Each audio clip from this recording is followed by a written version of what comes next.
Team India టీ20 captain Suryakumar Yadav పై సర్వత్రా విమర్శలైతే వ్యక్తమవుతున్నాయి. ఇంగ్లాండ్ తో 5 టీ20ల సిరీస్ లో కెప్టెన్ గా ఆకట్టుకున్న సూర్యకుమార్ యాదవ్ బ్యాటర్ గా మాత్రం దారుణంగా విఫలమయ్యాడు. 5 మ్యాచ్ల్లో 0, 12, 14, 0, 2 పరుగులతో తీవ్రంగా నిరాశపరిచాడు. ఈ 5 మ్యాచ్ల్లోనూ సూర్య ఒకే తరహా షాట్ ఆడి వికెట్ పారేసుకున్నాడు. ఈ 5 ఇన్నింగ్స్ లోనూ ఫ్లిప్ షాట్ ఆడిపోయి క్యాచ్ అవుట్ గా వెనుదిరిగాడు. అతనితో పాటు సంజు శాంసన్ కూడా ఫుల్ షాట్ ఆడిపోయి 5 ఇన్నింగ్స్ లో వికెట్ పారేసుకున్నాడు. జోఫ్రా ఆర్చర్ బౌన్సర్లకు వరుసగా 3 సార్లు, Mark Wood, Brydon cars bowling లో ఒకసారి వెనుదిరిగాడు. ఈ ఇద్దరు బ్యాటింగ్ వైఫల్యం కంటే అవుట్ అయిన తీరే ఇప్పుడు అందరినీ విస్మయపరుస్తుంది. ముఖ్యంగా కెప్టెన్ సూర్యకుమార్ యాదవ్ జట్టుకు భారమేడనే విమర్శలైతే వినిపిస్తున్నాయి. ఈ సిరీస్ ను టీమిండియా 4-1 తేడాతో కైవసం చేసుకున్న సూర్య, సంజు శాంసన్ బ్యాటింగ్ ప్రదర్శన తీవ్ర చర్చానీయాంశమైంది. వీలైనంత త్వరగా ఈ ఇద్దరు తమ బలహీనతలను అధిగమించకపోతే కెరీర్ ప్రశ్నార్థకంగా మారుతుందని క్రికెట్ విశ్లేషకులైతే హెచ్చరిస్తున్నారు. మరోవైపు అభిమానులు సూర్యకుమార్ యాదవ్ బ్యాటింగ్ లో దమ్ము తగ్గిపోతుందని, అతని బొమ్మ తిరగబడుతుందని కామెంట్ చేస్తున్నారు. టీమిండియా మాజీ స్పిన్నర్ రవిచంద్రన్ అశ్విన్ సైతం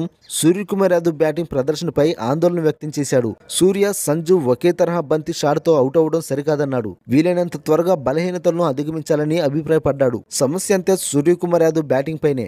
ఈ సిరీస్ లో అతని కెప్టెన్సీ అద్భుతంగా ఉంది. అతని సారథ్యానికి ఎలాంటి లోటు లేదు. కానీ బ్యాటింగ్ లోనే మెరుగ్గా రాణించాల్సిన అవసరం ఉంది. సంజు శాంసన్, సూర్యకుమార్ యాదవ్ ఒకే తరహా బంతి, ఒకే ఫీల్డ్ సెటప్, ఒకే షాటుకు అవుట్ అయ్యారు. 5 ఇన్నింగ్స్ లో ఒకే తరహా తప్పుదించేశారు. 1-2 మ్యాచ్ల్లో ఇలా జరిగిందంటే నేను అర్థం చేసుకుంటా. కానీ ఇలా అవుట్ అవడం సాధారణమైన విషయం కాదు. ఆటగాళ్లు స్వేచ్ఛగానే ఆడాలి. కానీ బౌలర్లు వేసే ప్రశ్నలకు ఖచ్చితంగా సమాధానాలైతే ఇవ్వాలి అని అశ్విన్ తన యూట్యూబ్ ఛానల్ వేదికగా చెప్పుకొచ్చాడు. అభిషేక్ శర్మ విధ్వంసకర శతకంతో ఆదివారం జరిగిన ఆఖరి టీ20లో టీమిండియా 150 పరుగుల భారీ తేడాతో విజయం సాధించిన విషయం తెలిసిందే.